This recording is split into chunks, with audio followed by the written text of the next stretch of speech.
ಶ್ರೀಗುರುಭ್ಯೋ ನಮಃ ಹರಿ ಓಂ ಕಾಂತಾಯ ಕಲ್ಯಾಣಗುಣೈಕದಾಮ್ನೇ ನವದ್ಯನಾಥಪ್ರತಿಮಪ್ರಭಾಯ ನಾರಾಯಣಾಯ ಕಿಲಕಾರಣಾಯ ಶ್ರೀಪ್ರಾಣನಾಥಾಯ ನಮಸ್ಕರೋಮಿ ದುರ್ವಾದಿದ್ವಾಂತರ್ವಯ ವೈಷ್ಣವೇಂದೀವರೇಂದವೇ ಶ್ರೀರಾಘವೇಂದ್ರ ಗುರವೇ ನಮೋ ಅತ್ಯಂತ ದಯಾಲವೇ ಸುಷಮೇಂದ್ರಕರಾಬ್ಜೋತ್ತಂ ರಾಘವೇಂದ್ರ ಗುರುಪ್ರಿಯಂ ಶ್ವೇತೇಂದ್ರ ಗುರುಂ ವಂದೇ ಮೂಲರಾಮಾರ್ಚನೆ ರಥಂ.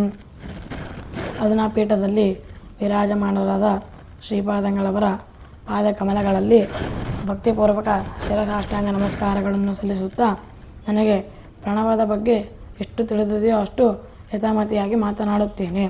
ಶ್ರೀ ಗುರುಭ್ಯೋ ನಮಃ ಹರಿ ಓಂ. ಬ್ರಹ್ಮನನ್ನು ಓಂ ಎಂದು ಉಪಾಸನೆ ಮಾಡಬೇಕು. ಇದೇ ಉಪಾಸನೆಯ ಸಂದರ್ಭದಲ್ಲಿ ನಮ್ಮ ದೇಹವನ್ನು ಬಿಟ್ಟರೆ ಮೋಕ್ಷವನ್ನು ಪಡೆಯಬಹುದು. ಹೀಗೆ ಶ್ರೀಕೃಷ್ಣ ಪರಮಾತ್ಮನು ಭಗವದ್ಗೀತೆಯಲ್ಲಿ ಸ್ಪಷ್ಟವಾಗಿ ಹೇಳಿದ್ದಾನೆ. ಏನಂತಂದರೆ, ಪ್ರಣವಃ ಸರ್ವವೇದೇಶು ಎಂಬ ತನ್ನ ವಿಭೂತಿ ರೂಪವು ಓಂಕಾರದಲ್ಲಿ ಇದೆ ಅಂತಂದು ಶ್ರೀಕೃಷ್ಣ ಪರಮಾತ್ಮನು ಭಗವದ್ಗೀತೆಯಲ್ಲಿ ಹೇಳಿದ್ದಾನೆ. ಆ ಓಂಕಾರದ ಅರ್ಥಚಿಂತನೆಯನ್ನು ಕೂಡ ನಾವೆಲ್ಲರೂ ಮಾಡಬೇಕು. ಅದಷ್ಟೇ ಅಲ್ಲ, ಎಲ್ಲ ಉಪನಿಷತ್ತುಗಳಲ್ಲಿ ಕೂಡ ಆ ಓಂಕಾರದ ಅರ್ಥವನ್ನು ಕೊಂಡಾಡಲಾಗಿದೆ. ಸಕಲ ಶಾಸ್ತ್ರಗಳು ಮತ್ತು ಎಲ್ಲ ವೇದಗಳು ಕೂಡ ಆ ಅರ್ಥವನ್ನು ಹೇಳೋದಕ್ಕಾಗಿ ಹೊರಟಿವೆ. ಅದಾದ ನಂತರ ಭಗವಂತನು ಬ್ರಹ್ಮದೇವರನ್ನು ಸೃಷ್ಟಿಸಿದ ನಂತರ ಅವನಿಗೆ ಒಂದು ಜವಾಬ್ದಾರಿಯನ್ನು ಕೊಟ್ಟನು. ಆ ಜವಾಬ್ದಾರಿ ಯಾವುದಂತಂದರೆ, ನೀನು ಜಗತ್ತನ್ನು ಸೃಷ್ಟಿ ಮಾಡಬೇಕು ಎಂಬ ದೊಡ್ಡ ಜವಾಬ್ದಾರಿಯನ್ನು ಕೊಟ್ಟನು.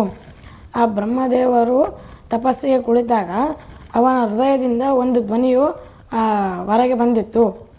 ಆ ಧ್ವನಿ ಯಾವುದಂತಂದರೆ ಓಂ ಎಂಬುವ ಧ್ವನಿಯು ಹೊರಗೆ ಬಂದಿತ್ತು. ಆ ಓಂ ಎಂಬುವ ಧ್ವನಿಯಲ್ಲಿ ಅಕಾರ, ಉಕಾರ, ಮಕಾರಗಳು ಕೂಡ ಸೇರಿದ್ದವು. ಅದಷ್ಟೇ ಅಲ್ಲ, ಸೂಕ್ಷ್ಮವಾಗಿ ಗಮನಿಸಿದಾಗ ನಾದ, ಬಿಂದು, ಕಲ, ಶಾಂತ, ಅತಿಶಾಂತಗಳು ಕೂಡ ಸೇರಿದ್ದವು. ಓಂಕಾರದಲ್ಲಿ ಒಟ್ಟು 8 ಅಕ್ಷರಗಳು. ಆ 8 ಅಕ್ಷರಗಳಿಂದ 8 ಭಗವಂತನ ರೂಪಗಳು ಅಭಿವ್ಯಕ್ತವಾದವು. ಅವು ಯಾವುವಂತಂದರೆ ವಿಶ್ವ, ತೈಜಸ, ಪ್ರಾಜ್ಞ, ತುರಿಯ, ಆತ್ಮ, ಅಂತರಾತ್ಮ, ಪರಮಾತ್ಮ, ಜ್ಞಾನಾತ್ಮ ಎಂಬುವ 8 ಅಕ್ಷರಗಳು, 8 ಭಗವಂತನ ರೂಪಗಳು ಹೊರಗೆ ಬಂದಿದ್ದವು.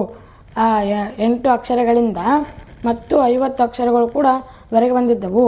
ಆ 50 ಅಕ್ಷರಗಳು ಯಾವಂತಂದರೆ ಸ್ವರಾಕ್ಷರ, ಕವರ್ಗ, ಚವರ್ಗ ಇವೇ ಮುಂತಾದ 50 ಅಕ್ಷರಗಳು ಹೊರಗೆ ಬಂದಿದ್ದವು. ಆ 50 ಅಕ್ಷರಗಳಿಂದ ಯಾವುದರಿಂದ ಯಾವ ಹೊರಗೆ ಬಂದಿತ್ತು ಅಂತಂದರೆ, ಅಕಾರದಿಂದ ಸ್ವರಾಕ್ಷರ, ಉಕಾರದಿಂದ ಕವರ್ಗ, ಮಕಾರದಿಂದ ಚವರ್ಗ, ನಾದದಿಂದ ಟವರ್ಗ, ಬಿಂದುವಿನಿಂದ ಟವರ್ಗ, ಕಲಾದಿಂದ ಪವರ್ಗ, ಶಾಂತದಿಂದ ಯಾರಾಲವ, ಅತಿಶಾಂತದಿಂದ ಶ, ಶ, ಸ, ಹ, ಳ ಅಕ್ಷರಗಳು ಹೊರಗೆ ಬಂದಿದ್ದವು. 50 ಅಕ್ಷರಗಳಿಂದ 50 ಭಗವದ್ ರೂಪಗಳು ಅಜ, ಆನಂದ, ಇಂದ್ರ ಇವೇ ಮುಂತಾದ 50 ಭಗವಂತನ ರೂಪಗಳು ಹೊರಗೆ ಬಂದಿದ್ದವು. ಅದಾದ ನಂತರ ವಾಸುದೇವ ಮಂತ್ರದ 12 ಅಕ್ಷರಗಳಿಂದ, ನಾರಾಯಣಾಷ್ಟಾಕ್ಷರ ಮಂತ್ರದ 8 ಅಕ್ಷರಗಳಿಂದ ಭೂಹು ಭುವಃ ಸ್ವಹ, ಭೂರ್ಭುವ ಸ್ವಹ ಎಂಬ ವ್ಯಾವೃತಿಯಿಂದ 4 ಅಕ್ಷರಗಳು, ಒಟ್ಟಾರೆ 24 ಅಕ್ಷರಗಳು. ಆ 24 ಅಕ್ಷರಗಳಿಂದ ಕೇಶವಾದಿ 24 ಭಗವದ್ ರೂಪಗಳು ಹೊರಗೆ ಬಂದವು.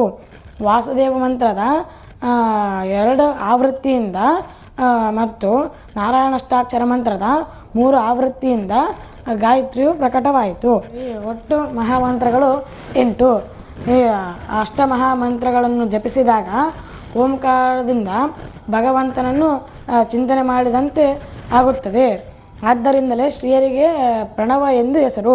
ಪ್ರಣವಃ ಸರ್ವವೇದೇಶು ಎಂಬುದಾಗಿ ಶ್ರೀಕೃಷ್ಣ ಪರಮಾತ್ಮನು ಭಗವದ್ಗೀತೆಯಲ್ಲಿ ಸ್ಪಷ್ಟವಾಗಿ ಹೇಳಿದ್ದಾನೆ.